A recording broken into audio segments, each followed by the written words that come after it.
It is a serious concern that needs to be looked into. After first saying he accepted the NDP's victory in the fall, John Rustad now says it's time for an independent review of the 2024 provincial election. The BC Conservative Party claims it has found a number of irregularities, specifically with the riding of Surrey-Guildford. The NDP's Gary Begg won the seat by just 22 votes after a judicial recount, securing David Eby's razor-thin majority. The Conservative candidate Hanveer Singh Randhawa says he will now file a court petition challenging those results. The justice must prevail and the democracy must be protected. Randhawa claims 21 residents of a mental health and addiction recovery home, Argyle Lodge, cast mail-in ballots despite living across the street from a voting station.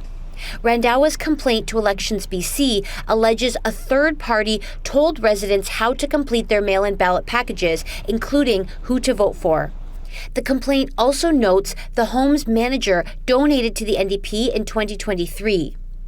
The party presented what it says is a signed statement from a resident of Argyle Lodge. In it, the resident claims they didn't ask for a mail-in ballot or even know a provincial election was happening. In the statement, the resident alleges they were rushed into marking the ballot.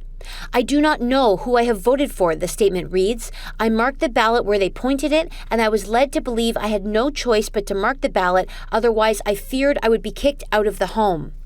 The lodge's manager is dismissing the allegations. I think it's really absurd. Baljit Kandola says her staff do not tell people who to vote for and only help them complete the ballots if a person asks. This is the same way our clients have been casting their votes for over last 30-some years.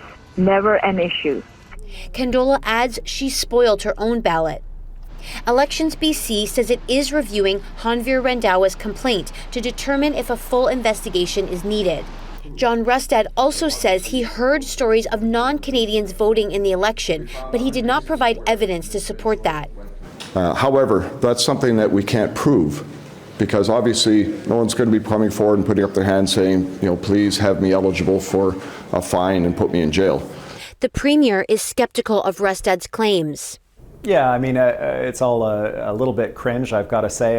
If that's how he wants to spend his time, it's okay. It does have echoes of American-style politics that he's been trying to bring to our province, and I think it's unfortunate, but there's lots of safeguards. If there's anything to the allegations, Elections BC and the courts will do that review. I note, of course, that he is unwilling to put his own name to those allegations in the court applications, but his candidate will bring that forward and they'll be looked at as they should be. Rustad says he's disputing the election results now because of the new evidence he says his party has found. He argues a full independent review will help restore trust in BC's electoral process. Katie DeRosa, CBC News, Victoria.